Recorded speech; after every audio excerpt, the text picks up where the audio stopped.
आज हम लोग क्या है कि ऑब्जेक्टिव प्रश्न करेंगे, जिससे हम पूछेंगे वो बताएगा भैया, ठीक है। हाँ, उसमें हमारा जो टॉपिक है आज दांत वाला छूट गया था, क्योंकि पाचन लोग कर लिए हम लोग। तो दांत का है, दांत से संबंधित जो क्वेश्चन आ सकता है, फिर पौधों में परिवहन, फिर मानव हृदय और रक्त, जो कि कल ही हम लोग पढ़े हैं। उसके बाद हमारा श्वसन से संबंधित क्वेश्चन होगा, फिर जंतुओं में श्वसन, और लास्ट में मिश्रित अभ्यास, यानी सबको मिला जुला के लास्ट में क्वेश्चन आएगा। इसमें हम लोग 100 गो क्वेश्चन आज करेंगे। उसमें बाकी लोग अपना पेन कॉपी रखेंगे और अपना मिलाते रहेंगे किसका कितना है। हर पेन में 6 क्वेश्चन है, तो 100 नंबर कर लेंगे। जब होगा फनी नंबर करके बनाते जाएंगे। तो हम पहला क्वेश्चन से स्टार्ट करते हैं। क्वेश्चन है कि मनुष्य के जबड़े में कुल कितने दांत होते हैं। तो सिंपल सी बात है, ये छोटा छोटा बच्चों को पता है। कितना हो जाएगा? 32 हो जाएगा। उसके बाद करेंगे भोजन। क्वेश्चन नंबर 2 जो हमारा है, करे मनुष्य के मुख में दूधिया दांत, यानी दूध का दांत, जिसको हम लोग कहते हैं, यानी उसे अस्थायी दांत भी हम लोग कहते हैं। कितनी संख्या होती है? तो बच्चों में जो दूध का दांत होता है उसकी संख्या 20 होती है। इसके टूटने के बाद ही अस्थायी दांत जमता है। अब यहाँ देखते हैं दांत का हम लोग प्रकार पढ़े थे, कृंतक, रदनक, चौवर्णक, अग्र चौवर्णक, ये सब हम लोग पढ़े थे। तो करे कुतरने या काटने के लिए, कुतरने और काटने के लिए हमारा जो आगे वाला दांत होता है, ठीक है, जिसको हम लोग कृंतक कहते हैं। जनरल मुंह उसका कपड़ा खराब करता है, तो वो उसे कहेंगे कृंतक कहते हैं। और वही चीरने फाड़ने के लिए पूछेगा तो जो किनारे वाला दांत होता है, जो चुकील निकला रहेगा, तो वो क्या होता है? फाड़ने के लिए होता है। बाकी अग्र चौवर्णक और चौवर्णक दोनों भोजन को चबाने के लिए होता है, चबा चबा के छोटा हम कर दें। तो इसमें हमारा काटने के लिए पूछा है, तो ऑप्शन हो जाएगा कृंतक। आगे है कहा अक्ल का दांत। अक्ल का दांत बता थे, जो सबसे लास्ट में जमता है, तो यानी सबसे जो लास्ट वाला चौवर्णक दांत होता है वही अक्ल का दांत होता है। तो यहाँ क्या है? अंतिम चौवर्णक हमारा क्या होगा? ऑप्शन नंबर सही हो जाएगा। और मांसाहारी जीव में कौन सा दांत अधिक विकसित होता है? तो मांसाहारी जीव जो होते हैं चीड़ फाड़ कर खाना खाते हैं। वो लोग, हम लोग जैसा रोटी वोटी तो नहीं खाते हैं, तो उनको भोजन को क्या होता है? पकड़ के चीरना होता है। जिस कारण उसमें कौन सा दांत ज्यादा होगा विकसित? रदनक। तो रदनक याद करेंगे, वो क्या करता है? चीड़ फाड़ करता है। उसके बाद प्रश्न नंबर 6 में देखेंगे सबसे कठोर पदार्थ। शरीर का सबसे कठोर पदार्थ पूछा है, तो यहाँ ऑप्शन के अनुसार हमारे पास हो जाएगा इनामेल, यानी दंत बल जो है सबसे कठोर पदार्थ पाया जाता है। और क्वेश्चन जो है हमेशा पूछा जाता है। क्वेश्चन आसान है, लेकिन इसी से क्वेश्चन आता है। अब यहाँ का दंत बल यानी इनेमल, ये ठीक नीचे वाला सबसे वाला जो भाग ऊपर वाला दांत का रहता था इस तरह से, इसको इनेमल बोला जाता था। जस्ट इसके नीचे में जो होता है उसे डेंटाइन यानी दंत धातु बोला जाता है। यानी कि ऑप्शन हमारा कौन सा सही हो जाएगा? बी। दांतों पर जमने वाली पीली या चिपचिपा परत को क्या कहते हैं? सिंपल है, एनिमल तो हमारा दांत का भाग होता है, डेंटाइन भी हमारा क्या है? दांत का ही भाग है। और दंत अस्थि क्षय का मतलब होता है कि दांत का खराब होना, मान की क्षय होना। और लास्ट में क्या बच रहा है? ऑप्शन यही बच रहा है, दंत पलक, यानी प्लेग उसको बोला जाता है, जो कि पीला पीला दाग हो जाता है। उसके बाद क्वेश्चन नंबर जो है यहाँ पर है, दांत में तंत्रिका और रक्त वाहिकाएं कहाँ पाई जाती है? तो अभी यहाँ बता कि सबसे पहले इनामेल, उसके बाद तो हमारा डेंटाइन होता है, और डेंटाइन के नीचे ही होता है गुहा होता है, हमारी खाली जगह होता है, वहीं पर पाया जाता है। तो इनामल हमारा ऊपर वाला भाग हो गया, उससे नीचे डेंटाइन, और उससे नीचे ही हमारा कौन होता है? मज्जा गुहिका। इसी में जो है तंत्रिकाएं और वाहिका होती है। फिर दंत अस्थि क्षय का मुख्य कारण, यानी दांत क्षय होने का कारण क्या है? तो सिंपल हम जानते हैं, जब शर्करा भोजन करते हैं रात को चाहे कभी भी, तो जब सोते हैं तो रात में हमारा बैक्टीरिया के द्वारा दांत में बहुत ही ज्यादा अम्ल उत्पादित किया जाता है, जिससे दंत क्षय क्या होता है? आरंभ होता है। तो यहाँ जीवाणुओं द्वारा हो जाएगा शर्करा को से अम्ल बनाना। इसलिए हमें रात को ज्यादा मीठा वगैरह या चॉकलेट वगैरह खाना नहीं चाहिए। दांत में चिपक जाएगा तो ज्यादा से ज्यादा अम्ल उत्पन्न होगा, जो कि दंत क्षय का कारण हो सकता है।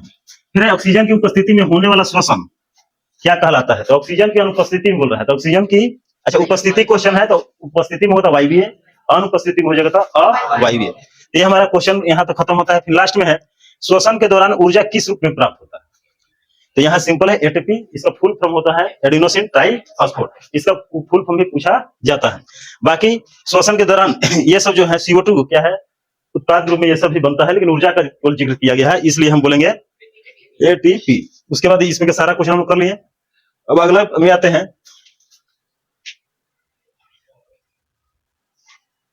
अब यहां से क्वेश्चन देखेंगे, क्वेश्चन नंबर जो 13 है, ठीक है, क्वेश्चन नंबर जो 13 है, तो यहाँ का वायवीय श्वसन कोशिका के किस भाग में पूर्ण होता है? तो वायवीय श्वसन जो होता है, ये सब हम लोग पढ़े थे, कब श्वसन हो रहा था कि वो सबसे पहले ग्लूकोज कहाँ पहुंचता है? कोशिका द्रव्य में। कोशिका द्रव्य में टूटता है तो उस प्रक्रिया को ग्लाइकोलिसिस कहा जाता है, और पाइरुवेट अम्ल बनता है। अगर ऑक्सीजन पर्याप्त मात्रा में है तो आगे का प्रोसेस जो होता है माइटोकॉन्ड्रिया में होता है, यानी ऑक्सीजन उपस्थित रहेगा तो माइटोकॉन्ड्रिया में, नहीं होगा तो पाइरुवेट अम्ल कोशिका द्रव्य में ही टूट जाता है। तो करा यहाँ पर वायवीय श्वसन मतलब ऑक्सीजन जब है तब किस भाग में पूर्ण होगा? तो हमारा ऑप्शन कौन होगा? बी, कोशिका द्रव्य और माइटोकॉन्ड्रिया। कोशिका द्रव्य में हमारा क्या होगा? कि ग्लूकोज टूट के पाइरूवेट अम्ल बनाएगा 2 अणु, और वही पाइरूवेट अम्ल माइटोकॉन्ड्रिया में जाएगा, वहां से ऑक्सीजन के साथ क्रिया करके यानी क्रेब्स चक्र चलेगा, उसके फलस्वरूप हमें ऊर्जा की प्राप्ति होगा। फिर हमारा क्वेश्चन नंबर 14 है, एक अणु ग्लूकोज को पूर्ण ऑक्सीकरण से कितना ऊर्जा प्राप्त होता है। पूर्ण ऑक्सीकरण का मतलब है कि पूरी तरह से ग्लूकोज ऊर्जा में बदल जा रहा है। तब 38 एटीपी। पूरी तरह से नहीं बदलेगा, इसका मतलब क्या है कि कोशिका द्रव में ही ग्लूकोज का अपघटन हो जाता है, तो वहां मात्र 2 एटीपी बनता है। तो यह ध्यान रखना है, पूर्ण रूप से बोला है, अपूर्ण रूप से बोलता तो 2 एटीपी। फिर है ईस्ट में होने वाला अवायवीय श्वसन उत्पाद। तो ईस्ट में जो अवायवीय श्वसन होता है तो उसमें क्या बनेगा, तो ईस्ट हम जानते हैं कि ईस्ट का इस्तेमाल करके अल्कोहल बनाया जाता है। तो इथेनॉल जो होता है वो अल्कोहल ही होता है, और उसके साथ कार्बन डाइऑक्साइड और ऊर्जा बनता है। तो ऑप्शन नंबर वहां हो जाएगा डी। 16 नंबर क्वेश्चन कहता है, अत्यधिक व्यायाम के दौरान मांसपेशियों में ऐंठन किसके जमा होने के कारण होता है। तो लैक्टिक अम्ल, ये सबको पता है। बाकी एथेनॉल किसमें होगा, तो ये तो सिंपल है, पौधों वगैरह में जमा होता है, पेड़ पौधों में। फिर है ग्लाइकोलिसिस, क्या प्रक्रिया, तुरंत बताते हैं। ग्लूकोज जब कोशिका द्रव में टूटता है तो पाइरूवेट अम्ल बनाता है, उसी प्रक्रिया को, ग्लूकोज के टूटने की प्रक्रिया को ही ग्लाइकोलिसिस कहा जाता है। तो अगर किस भाग में होता है, तो कोशिका द्रव में होता है। अब क्वेश्चन नंबर 18 आता है कि श्वसन कैसी प्रक्रिया। तो श्वसन यहाँ उपचयन का मतलब होता है ऑक्सीकरण। ऑक्सीकरण जिसमें ऑक्सीजन का योग होता है। तो हम जानते हैं कि श्वसन के दौरान जब ऊर्जा का निर्माण होता है तो ऑक्सीजन के साथ अपक्रिया करके होता है, तो वह एक ऑक्सीकरण प्रक्रिया है, इसलिए हमारा ऑप्शन सही होगा उपचयन। हमेशा याद रखेंगे उपचयन। और कभी कभी पूछा जाता है श्वसन उष्माक्षेपी और उष्माशोषी के रूप में पूछा जाएगा, तो यहाँ ध्यान रखना है उष्माक्षेपी होगा, क्योंकि इसमें ऊर्जा का निर्माण होता है। अब क्वेश्चन 18 हमारा पूरा हो गया। अब आगे देखते हैं क्वेश्चन नंबर 19, अवायवीय श्वसन में ग्लूकोज का विखंडन किसमें होता है। यानी अवायवीय श्वसन है, यानी कोशिका द्रव में होगा, तो ग्लूकोज का विखंडन किसमें होगा, यानी कहने का मतलब क्या है, पूरा होगा या अधूरा होगा या नहीं होगा या इनमें से कोई नहीं। हम जानते हैं कि अवायवीय श्वसन में ग्लूकोज का विखंडन होता है, लेकिन कम ऊर्जा मिलता है, और विखंडन तो ही ना करेगा, तो क्या होगा, मगर पूरा नहीं होगा, तो क्या हो जाएगा, अपूर्ण होगा। ठीक है, ग्लूकोज का किसमें विखंडन होता है, अपूर्ण रूप से होता है, इसलिए हमें ऊर्जा की क्या होता है, कम मात्रा मिलती है, क्योंकि ऑक्सीजन नहीं रहता है। फिर आ गया है 20 नंबर क्वेश्चन, पौधों में गैसीय आदान प्रदान किसके द्वारा होता है। तो कह रहे यहाँ प्रक्रिया पूछा गया है, तो यहाँ प्रक्रिया को बता दें कि पौधों में क्या होता है, कोई ऐसा नहीं, हम लोग तरफ मानव के अनुसार वाहिकाएं नहीं होती है, यानी उसमें नस वगैरह नहीं होता है, उसमें जो प्रक्रिया होता है विसरण के द्वारा होता है। फिर है पुराने काष्ठीय तना में, यानी जो तना के बात कर रहा है, तो उसमें गैस का विनिमय कैसे होगा, तो हम बता दें पत्ती में रंध्र के द्वारा होता है, तना में वात रंध्र के द्वारा, और जड़ में मूल रूम के द्वारा। यानी ऑप्शन नंबर हमारा कौन हो जाएगा, वात रंध्र। क्वेश्चन नंबर 22, रात के समय पौधे वायुमंडल में कौन सी गैस छोड़ते हैं, सबको पता है, कार्बन डाइऑक्साइड। फिर जाइलम का मुख्य कार्य क्या होता है, जाइलम उत्तक है, इसका मुख्य कार्य क्या होगा, जल और खनिज का परिवहन। फ्लोएम का मुख्य कार्य उत्तक क्या होता है, तो भोजन का, यहाँ ऑप्शन नंबर कौन है, डी, यानी भोजन और शर्करा का स्थानांतरण। उसके बाद 25 से 30 क्वेश्चन हम देखेंगे। पतियों में से भोजन का दूसरे भागों तक पहुंचना क्या कहलाता है, यानी एक जगह से दूसरा जगह कोई भी जाएगा तो स्थानांतरण शब्द ही इस्तेमाल होता है, यानी कि स्थान में क्या होता है, परिवर्तन होता है, तो उसको बोल देंगे हम स्थानांतरण। फिर कह रहा है तो परिवहन यहाँ दिया रहा था, तो परिवहन भी वहां ऑप्शन हमारा सही हो जाता। अब कह रहा है कि पौधों में जल का अवशोषण मुख्य रूप से किसके द्वारा होता है, तो पौधों में जो जल का अवशोषण होता है, तो सबसे निचला भाग जो होता है जल का मूल रोम ही होता है, इसी के द्वारा जल को सोख के दारू तक यानी कि जाइलम में लाया जाता है। बाकी पत्ती तो सिंपल है, पत्ती बहुत ऊपर, वो कहां से जल अवशोषण करेगा, नहीं करेगा, फूल भी नहीं कर पाएगा ना, फल के द्वारा होगा, इसके द्वारा होगा हमारा मूल रूम के द्वारा। अब क्वेश्चन नंबर 27, वाष्पोत्सर्जन की प्रक्रिया कहाँ होती है, तो सिंपल बात, पत्तियों में होगा, पत्तियों के रंध्र में। अब फ्लोएम में भोजन का परिवहन किस दिशा में होता है, हम ध्यान देना है। अगर भोजन का परिवहन बोला गया है तो भोजन का परिवहन हमेशा याद रखना है कि दोनों दिशा में होता है, ऊपर और दोनों, क्योंकि पत्ती और भोजन बन रहा है तो सारा जो भेजना है उसका परिवहन दोनों तरफ होगा, लेकिन जल का परिवहन क्वेश्चन आएगा तो याद रखिए ऊपर की तरफ, क्योंकि नीचे से वो ऊपर जाता है, लेकिन भोजन तो पत्ती में बनता है, तो वहां से ऊपर ही थोड़ा जाएगा, आएगा नीचे, और जो शाखाएं सब जगह भोजन पहुंचाना है ये वो जगह ऊपर नीचे सब। फ्लोएम में भोजन का स्थानांतरण के लिए किसकी ऊर्जा आवश्यकता होती है, माने इसका मतलब है कि फ्लोएम में अगर भोजन पहुंचाया जा रहा है तो उसमें ऊर्जा की आवश्यकता पड़ेगी कि नहीं, तो अवस्था पड़ती है, यानी कि हम बोलेंगे हाँ पड़ती है, और इसमें कुछ एटीपी ऊर्जा का इस्तेमाल किया जाता है, जो कि पेड़ पौधों में श्वसन के दौरान ऊर्जा बनता है, उसी का इस्तेमाल किया जाता है भोजन के परिवहन में फ्लोएम के दौरान। आगे है चालनी नलिका, चालनी किस उत्तक का भाग है, 9th में ही हम लोग पढ़े हैं, ये जो होता है फ्लोएम का भाग होता है, इसकी मदद से ही क्या होता है, भोजन का हवा परिवहन हो पाता है। आगे है 31 नंबर, मछली में किस अंग से श्वसन होता है? तो क्लोम यानी गिल्स हम लोग पढ़े हैं, कल ही पढ़े हैं। केचुए का श्वसन होता है, जनता मिट्टी में रहने वाला है, तो ये क्या करेगा, अपना त्वचा से श्वसन करेगा, ठीक है। अब कह रहे हैं, अब फेफड़ा से कौन, इंसान करते हैं। गिल्स से सिंपल है, पढ़े हैं मछली और नाक नॉर्मल जंतु में दिया गया है। अब यहाँ टीडा और तिलचट्टा, इसमें श्वास नली होता है, ठीक है। क्लोम जलीय जीव में हो सकता है, मछली में मुंह से सांस नहीं लिया जाता है, ले लेता है तो वो फेफड़ा हो जाएगा। तो कौन ऑप्शन तिलचट्टा के लिए सही है श्वास नली। आगे करें, मेढक श्वसन के लिए किन अंगों का उपयोग करते हैं? तो मेढक के श्वसन, तो ध्यान देना है, मेढक त्वचा और फेफड़ा दोनों से श्वसन ले सकता है, ठीक है। तो ऑप्शन नंबर हमारा सही हो जाएगा सी। अमीबा में गैसों का आदान प्रदान, तो अमीबा में वैसे ही होता है जैसे नॉर्मल एक कोशिका में गैसों का प्रवाह होता है, यानी विसरण के द्वारा। तो हमारा ऑप्शन नंबर हो जाएगा सही बी। मानव श्वसन तंत्र में वायु कहाँ क्षमती है? अब ध्यान देना है कि कहाँ होगा, नासा मार्ग, जहां से हम ऑक्सीजन लेंगे वहीं पर छन जाएगा, तो क्या हो जाएगा, नासा मार्ग। अब यहां से आगे बढ़ते हैं, क्वेश्चन 37 से 42। अब करें, भोजन को श्वास नली में जाने से कौन रोकता है? भोजन को श्वास नली में जाने से कौन रोकता है? तो ये कौन सा था, एपी। जब हम भोजन करते हैं तो श्वास नली के ऊपर आके क्या करता है, ढक लेता है, ढक लेता है, तो क्या होता है, आवाज नहीं करो, एपिग्लॉटिस, यानी भोजन अंदर की ओर नहीं जाता है। फेफड़ों में गैसों का आदान प्रदान कहाँ होता है? तो यानी कुपिका में, कुपिका में ही जाता है, जो लास्ट भाग होता है हमारा श्वास नली के, श्वसनिका के गुब्बारा, अंत में गुब्बारा जैसे संरचना होता है जिसमें वायु जाता है तो कुपिका फैल जाता है।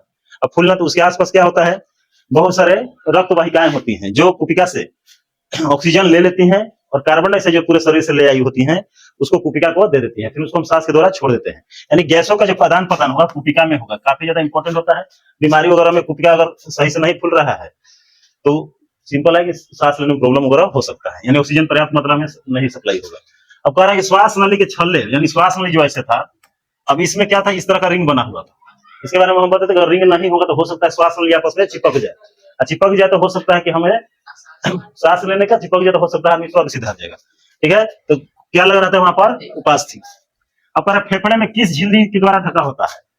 तो बताया था कि प्लूरा जो होता है उसको, या हम कहते हैं प्लूरा होता है, चाहे उसको फुफ्फुस आवरण कहा जाता है, क्योंकि फेफड़ा का नाम क्या होता है, फुफ्फुस भी बोला जाता है। तो बताया थे फुफ्फुस आवरण, या इंग्लिश में कहीं दिला रहेगा तो वो लिखा जाएगा प्लूरा, ठीक है। बाकी कोशिका झिल्ली वगैरह से नहीं होता है। मानव में कुल कितने हृदय कोष्ठक होते हैं? यानी कि हृदय चैम्बर होता है 4, चारों का हम लोग नाम जानते हैं। ऊपर वाले को आलिन, एगो बायां आलिन, एगो दायां आलिन, नीचे वाला का नीलो, तो एगो दायां नीला, एगो बायां। तो यहाँ पर ऑप्शन हो जाएगा 4। अब हृदय के ऊपरी 2 भाग को क्या कहते हैं? तो ऊपर वाला तुरंत बोले क्या होगा, आलिन हो जाएगा, आलिन। अब शुद्ध यानी ऑक्सीजन रक्त, कल बता रहे थे कि जब भी हम देखेंगे ध्यान से इसको पढ़ना होगा कि ऑक्सीजन को कौन ले जा रहा है।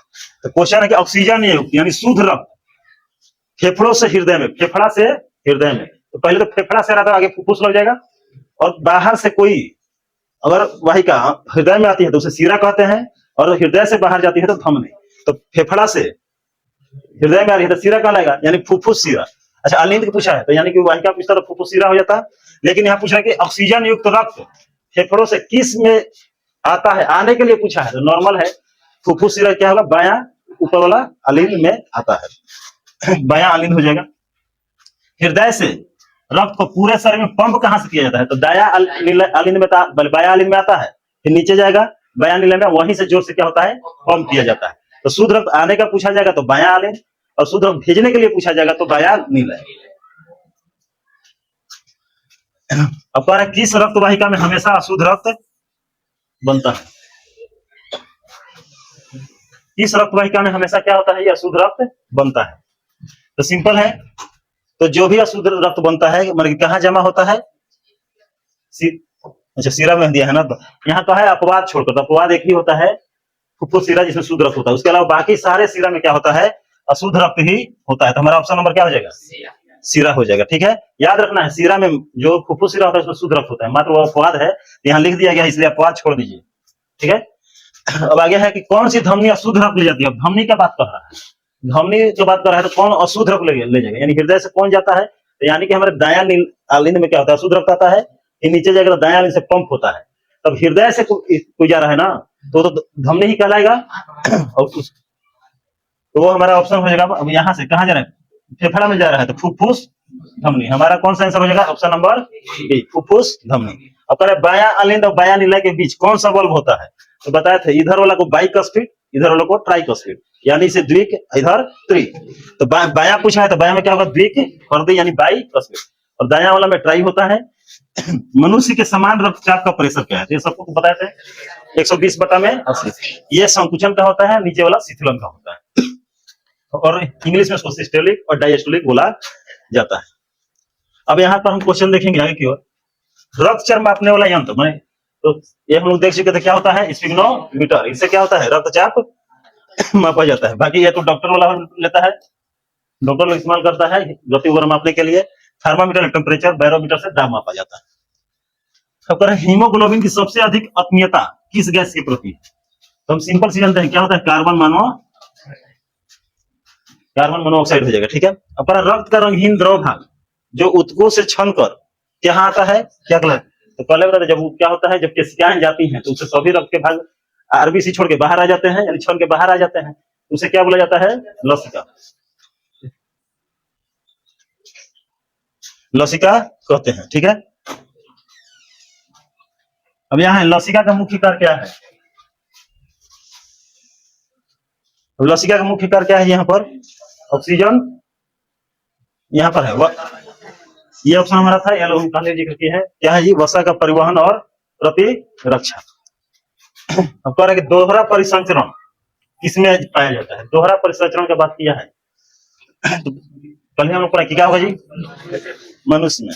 हृदय के किस कोष्ठ में दीवार सबसे मोटी? अब देखो कल बता रहे थे कि जहां पंप होता है वहां ज्यादा, तो बायां तरफ से पंप होता है, लेकिन पंप होता कहाँ है? निचेला में ना, यानी बायां नीला। यहाँ का दीवार क्या होगा? सबसे ज्यादा मोटा होगा। चलते हैं। अब करें संकुचन के समय पड़ने वाले दाब को क्या कहेंगे? सिंपल है संकुचन, देख सकते हैं ये हिंदी में लिखा है, ये भी सही है, लेकिन अभी के लिए मानते हैं सिस्टोलिक। यानी जब संकुचन होता है, रक्तचाप ज्यादा होता है तो उसे सिस्टोलिक, और कम होता है तो डायस्टोलिक। उसी चीज को हिंदी में लिखा है तो ये भी सही हो जाएगा, लेकिन हम मान के चलेंगे सिस्टोलिक। अब करें वह बल जो रक्त वाहिका को दीवार पर बल लगाता है, तो सिंपल है रक्तचाप कहेंगे। रक्त के दीवार पे जब दाब लग रहा है तो रक्तचाप ही कहा जाएगा।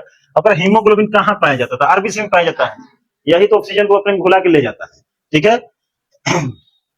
ठीक है। एक स्वस्थ व्यक्ति मनुष्य के श्वसन दर कितना होता है? तो 12 से 15 बार होता है। यानी कि कोई व्यस्त आदमी है जो स्वस्थ है तो उसका श्वसन दर कितना होगा? 12 से 15, यानी 1 मिनट के दौरान क्या करे? 12 से 15 बार सांस लेगा, मैंने नॉर्मल अवस्था में। दौड़ेगा तो कुत्ते से ढेर ले लेगा। अब धमनियों को में रक्त कहाँ ले जाया जाता है? धमनियां रक्त को कहाँ ले जाती है? तो कह रहा हृदय की ओर, हृदय से दूर। हम जितना हृदय से बाहर जाता है उसे धमनी, जो बाहर से हृदय में आता है उसे शिरा। तो हमारा कौन सा होगा? हृदय से दूर अंगों की ओर ले जाता है। ऑप्शन नंबर क्या हो जाएगा? बी। यहाँ शिराओं में रक्त को एक ही दिशा में रखने के लिए क्या होता है? तो वॉल्व लगा रहता है। बताया था कि अगर ऊपर से जैसे हमारे हृदय में आया रक्त तो पुनः बैक में फ्लो ना हो जाए, जैसे आया उसी ना ऊपर चल जाए, तो वहां वॉल्व कसर रहता है ताकि ऊपर से केवल आ सके, मगर नीचे से बिना दूसरे डायरेक्शन में जा ना सके। तो उसके लिए क्या होगा? वॉल्व, जो अभी हम लोग क्वेश्चन बनाए थे बाइकस्फीड और ट्राइकस्फीड, वही वॉल्व के बारे में क्वेश्चन पूछा गया। अब है हमारा क्वेश्चन, श्वसन के दौरान गैसों का विसरण, तो कभी भी गैसों का विसरण होगा, विसरण ही माना जाएगा। मेरे विनिमय की बात होगा, चाहे आदान प्रदान का बात होगा, तो उसे हमेशा क्या माना जाएगा? एथेनॉल का निर्माण किस प्रक्रिया में होता है? एथेनॉल मतलब कि सिंपल है अवायवीय श्वसन, जैसे किण्वन प्रक्रिया अगर पूछ दिया जाए किण्वन प्रक्रिया क्या होता है, तो किण्वन प्रक्रिया वैसी प्रक्रिया होती है जिसमें ईस्ट के द्वारा शर्करा को तोड़कर अल्कोहल में बदला जाता है। उस प्रक्रिया को ही किण्वन की प्रक्रिया कहते हैं। तो मानव हृदय में शुद्ध अशुद्ध रक्त को अलग रखने का क्या लाभ है? तो मानव हृदय में शुद्ध और अशुद्ध रक्त को अलग रखने की क्या काम है? तो यहाँ पर लिखा है पहला शरीर का तापमान बनाए रखना और अधिक ऊर्जा प्राप्त करना। ये दोनों क्या है? कंडीशन बिल्कुल सही है, यानी ए और बी हो जाएगा। अब कह रहा है कि भोजन निगलते समय श्वास नली को ढकने वाले, तो सिंपल है क्या होगा जी?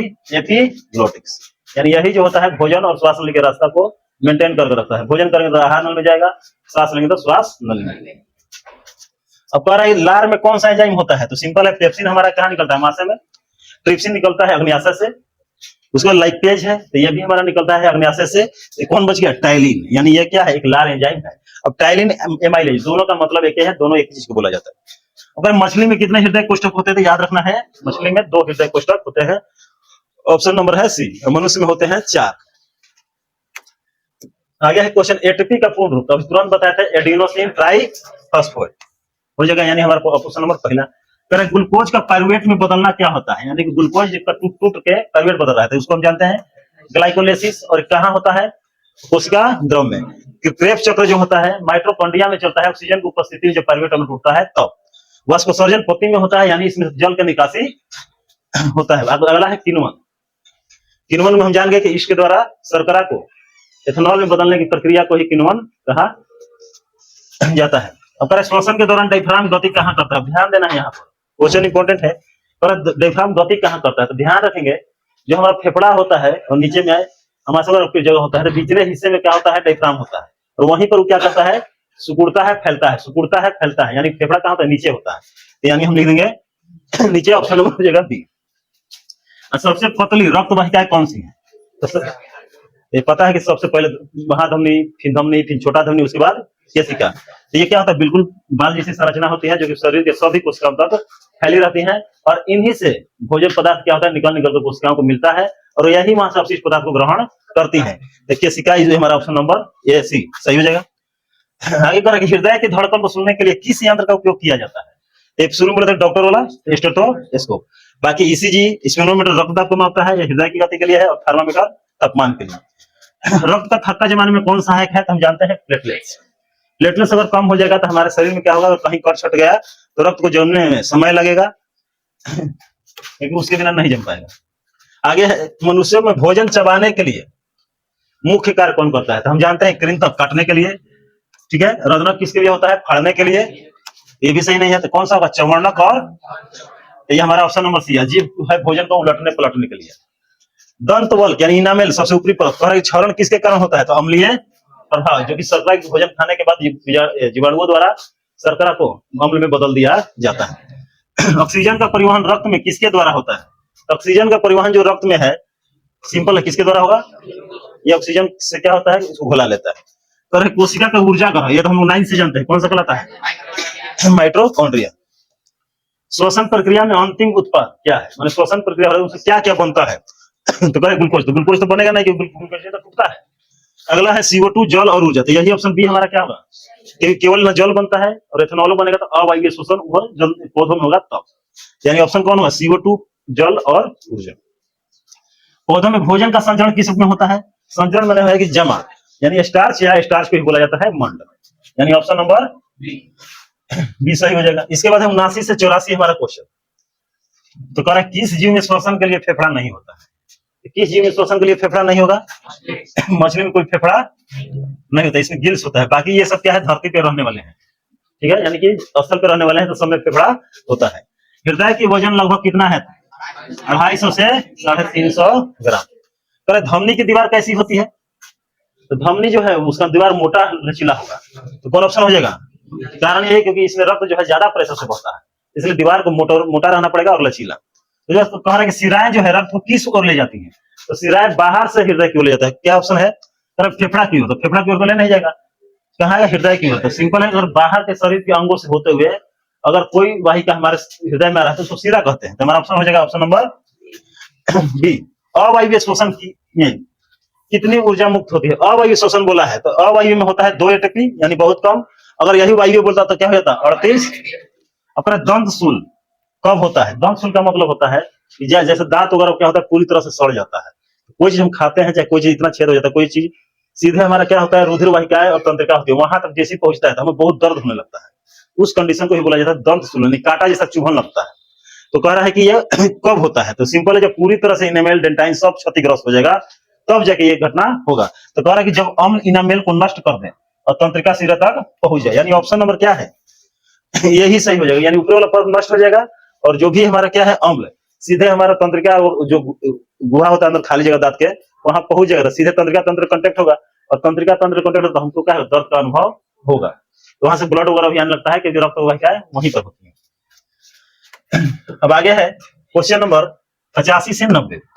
अरे प्रकाश संश्लेषण की क्रिया केवल कब होती है, तो केवल क्या होगा, दिन में 24 घंटा होगा नहीं, कभी नहीं होगा तो पौधा मर जाएगा, और रात में प्रकाश नहीं तो प्रकाश संश्लेषण कहाँ होगा। फिर आगे पौधे जल के ऊपर की ओर किस बल के कारण जाते हैं, पौधे जल, तो सिंपल है, कल बता रहे थे कि जाइलम होता है, ये जाके पत्ती में रहता है। अगर यहाँ का जल वाष्पोत्सर्जन यानी बाहर निकल गया तो जल खाली हो जाता है, तो यहाँ का दबाव कम हो जाएगा, तो नीचे से जल क्या ऊपर की ओर चढ़ जाएगा, तो यानी कि वाष्पोत्सर्जन खिंचाव। आगे है हृदय कहाँ स्थित होता है, तो वक्ष गुहा में। ये लोग पढ़ते हैं जो दोनों वक्ष के बीच में अंदर में जगह होता है, वहीं पर हमारा हृदय वक्ष गुहा। पर दाया अलिंद कैसा रक्त प्राप्त करता है, दाया अलिंद, अलिंद दाया, दाया तरफ हमेशा अशुद्ध होता है और बाया तरफ शुद्ध, तो कैसा पाया जाएगा अशुद्ध, मतलब उसमें कार्बन डाइऑक्साइड होगा। आगे है पर है प्लूरा किसकी सुरक्षा करता है, तो फेफड़ा का, इसी को फुफ्फुस आवरण भी कहा जाता है, तो फेफड़ा का हो जाएगा। बाकी यहाँ पर मस्तिष्क का अगर पूछा जाएगा तो आगे हम लोग पढ़ेंगे, क्रेनियम नाम का हड्डी होता है, हृदय का भी होता है, हृदय आवरण उसको बोल दिया जाता है, चाहे, और किडनी का भी होता है। यहाँ पर किडनी का नहीं बना, यहाँ फेफड़ा बड़ा सही बन जाएगा। तो श्वास नली कहाँ विभाजित होता है, तो श्वास नली कहाँ, यानी कि श्वसनी, हमारे कौन सा यही में दो, अगर श्वास नली आता है इधर बढ़ जाता है, इसको श्वसनी बोला जाता है, श्वसनी बटेगा तो श्वसनिकाएं, और लास्ट में कुपिका। तो ऑप्शन नंबर हो गया बी 90। आगे हम क्वेश्चन देखते हैं 91 से 100। कोशिका झिल्ली में श्वसन करने वाले जीव, कोशिका झिल्ली में श्वसन करने वाले जो जीव होते हैं तो कौन करेगा, अमीबा। ठीक है, बहुत बढ़िया। मछली फ्लोम के द्वारा, मनुष्य फेफड़ा के द्वारा, टिड्डा श्वास नली। दांतों की मजाक हुक्का में क्या भरा होता है, तो रक्त वाहिका, और अभी तुरंत पता है। अब यहाँ कर अवायवीय श्वसन के बाद मांसपेशियों में क्यों दर्द होता है, क्या जमा हो जाता है, ये लैक्टिक। अब करे उच्च रक्तचाप से को क्या कहा जाता है, तो संकुचन, क्या बोला जाएगा, उच्च, इसको सिस्टोलिक इंग्लिश में बोला जाता है। और वही कम रक्तचाप होगा, निम्न रक्तचाप को बोला जाता है रक्तचाप को शीतला, यानी कि डायस्टोलिक। आगे है फ्लोएम जीवित कोशिका जो संवहन करती है, फ्लोएम जीवित कोशिकाएं जो संवहन करती है वो क्या कहलाती है। अच्छा, जीवित कोशिका याद रखना है, फ्लोएम में जो जीवित कोशिका है वो चलनी नालिका होता है, हमेशा इसको बहुत से इसको सीएफटी इंग्लिश में बोला जाता है, तो चलनी नालिकाएं होती है, इसको याद रखना है, ये जीवित कोशिकाओं की होती है। अपना रक्त वाहिकाओं का घना जाल ऊतक में क्या कहला जाता है तो क्या कहला गया, रक्त वाहिकाएं का घना जाल, तो घना जाल कोशिकाएं ही होती है। ठीक है, घना जाल रक्त कोशिकाएं होती है। आगे हमारा है हृदय को संकुचन को क्या कहा जाता है, तो हृदय के संकुचन को हम जानते हैं क्या होता है, अभी को चल रहा है कि रिवीजन है, तो सिस्टोल बोला जाता है। आगे है हीमोग्लोबिन की कमी से कौन सा रोग होता है, एनीमिया, क्या हो जाएगा, एनीमिया हो जाएगा। इसको रक्त अल्पता भी कहा जाता है। पौधों में श्वसन दर प्राणियों की तुलना में क्या होता है, तो हम लोग देखे थे कि पौधों में चूंकि उतना संरचना जटिल नहीं होता है तो उसमें श्वसन दर कम होता है, लेकिन हम लोग में ज्यादा। तो अगर पौधों में श्वसन दर मनुष्य से तुलना करें तो मनुष्य तो क्या होगा, धीमी होगा, यानी ऑप्शन नंबर। उसके बाद वाष्पोत्सर्जन से पौधे में तो क्या कहा जाता है, तो सिंपल है, वाष्पोत्सर्जन से क्या लाभ होगा, तो सिंपल है, तापमान का नियमन होगा, जल का ऊपर चढ़ेगा, खनिज परिवहन होगा, यानी कि उपरोक्त सभी, यानी ऑप्शन नंबर। हीमोग्लोबिन के बारे में भी हम ध्यान से रखें, उससे क्वेश्चन पूछा जाता है। दो टाइप का क्वेश्चन है, पहला क्वेश्चन तो यही हो जाता है कि ऑक्सीजन का परिवहन किसके द्वारा होता है, तो हीमोग्लोबिन। दूसरा होता है कि हीमोग्लोबिन किसके प्रति ज्यादा आत्मीयता रखता है, कार्बन मोनोऑक्साइड। ये याद रखना है। बाकी सब क्वेश्चन है जितना भी टॉपिक हम लोग पढ़े हैं, इसके बाद और भी हम लोग क्वेश्चन देखेंगे। बाकी लोग आप सबको अपना अपना क्या करेंगे, मिला लेगा किसका कितना सही।